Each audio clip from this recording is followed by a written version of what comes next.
بسم اللہ الرحمن الرحیم۔ السلام علیکم پیارے دوستو، ایک مرتبہ درود شریف ضرور پڑھ لیں۔ بیٹیوں کا نصیب چاند سے زیادہ روشن ہوگا جو رمضان کی چاند رات یہ دعا پڑھے گا۔ ابھی سے پڑھیے، رمضان میں رشتوں کی لائنیں لگ جائیں گی انشاءاللہ۔ ماہ رمضان کی آمد ہے، یہ برکتوں والا مہینہ ہے۔ رسول اللہ صلی اللہ علیہ وآلہ وسلم کا ارشاد ہے کہ رمضان کی جب پہلی رات ہوتی ہے تو شیاطین کو بند کر دیا جاتا ہے اور مضبوط باندھ دیا جاتا ہے، اور سرکش جنوں کو بھی بند کر دیا جاتا ہے، اور دوزخ کے دروازے بند کر دیے جاتے ہیں۔ اس کا کوئی بھی دروازہ نہیں کھولا جاتا، اور بہشت کے دروازے کھول دیے جاتے ہیں، اور اس کا کوئی بھی دروازہ بند نہیں کیا جاتا۔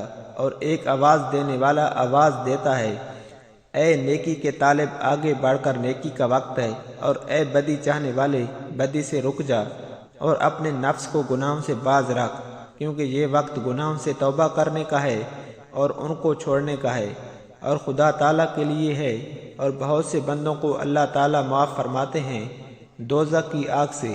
حضرت جابر بن عبداللہ رضی اللہ تعالیٰ عنہ سے روایت ہے، حضور صلی اللہ علیہ وآلہ وسلم کا فرمان ہے کہ میری امت کو ماہ رمضان میں 5 چیزیں ایسی عطا کی گئیں جو مجھ سے پہلے کسی نبی کو نہ ملیں۔ پہلی یہ کہ جب رمضان المبارک کی پہلی رات ہوتی ہے تو اللہ تعالیٰ اس کی طرف رحمت کی نظر فرماتا ہے، اور جس کی طرف اللہ تعالیٰ نظر رحمت فرمائے اسے کبھی بھی عذاب نہ دے گا۔ دوسرا یہ کہ شام کے وقت ان کے منہ کی بو جو بھوک کی وجہ سے ہوتی ہے اللہ تعالیٰ کے نزدیک مشک کی خوشبو سے بھی بہتر ہے۔ تیسرا یہ کہ فرشتے ہر رات اور دن ان کے لیے مغفرت کی دعائیں کرتے رہتے ہیں۔ چوتھا یہ کہ اللہ تعالیٰ جنت کو حکم دیتے ہیں، ارشاد فرماتا ہے، میرے نیک بندوں کے لیے مزین ہو جا، ان قریب وہ دنیا کی مشقت سے میرے گھر اور کرم میں راحت پائیں گے۔ پانچواں یہ کہ جب ماہ رمضان کی آخری رات آتی ہے تو اللہ تعالیٰ سب کی مغفرت فرما دیتا ہے۔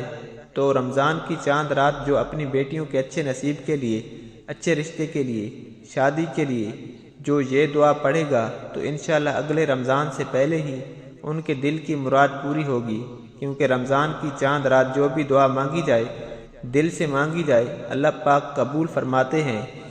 رمضان کی پہلی رات یعنی چاند رات مانگی جانے والی کوئی بھی دعا رد نہیں ہوتی۔ بہت سے لوگوں کا آزمودہ وظیفہ ہے پچھلے رمضان المبارک میں اپنی بیٹی کے لیے یا اپنے بیٹے کے لیے اور ان کے اچھے نصیب کے لیے جس نے بھی یہ وظیفہ پڑھا تھا، اللہ کے فضل سے اس سال رشتے بھی طے ہو گئے اور ان کی شادیاں بھی ہوئیں۔ اب شعبان کے آخری دنوں میں بھی یہ دعا پڑھ سکتے ہیں، کیونکہ شعبان کے آخری دن بہت ہی فضیلت والے ہیں۔ اگر آپ ابھی سے یہ تسبیح پڑھیں گے تو انشاءاللہ رمضان میں ہی اللہ پاک بہتر اسباب پیدا فرمائیں گے۔ آپ کی بیٹیوں کے نہ صرف نصیب جاگیں گے بلکہ ان کی شادیاں بھی انشاءاللہ اچھی جگہ ہوں گی۔ تو آپ نے چاند رات 7 مرتبہ یہ چھوٹی سی دعا اس کو پڑھنا ہے، رب اغفر وارحم وانت خیر الراحمین، اے میرے رب مجھے بخش دے، مجھ پر رحم فرما، تو سب سے بہتر رحم فرمانے والا ہے۔ یہ وہ دعا ہے جو اللہ پاک نے نبی علیہ الصلوۃ والسلام کو خود سکھائی تھی کہ اس دعا کے ذریعے مجھے پکارو۔ اس دعا کو پڑھنے سے عرش ہل جاتا ہے، کیونکہ اس دعا میں اسم اعظم ہے خیر الراحمین، بہتر رحم فرمانے والا۔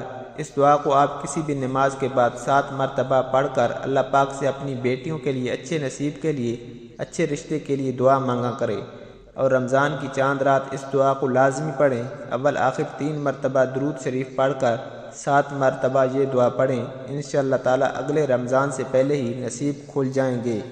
پیارے دوستو، ایسی معلوماتی ویڈیو کے لیے ہمارے چینل کو ضرور سبسکرائب کر دیں۔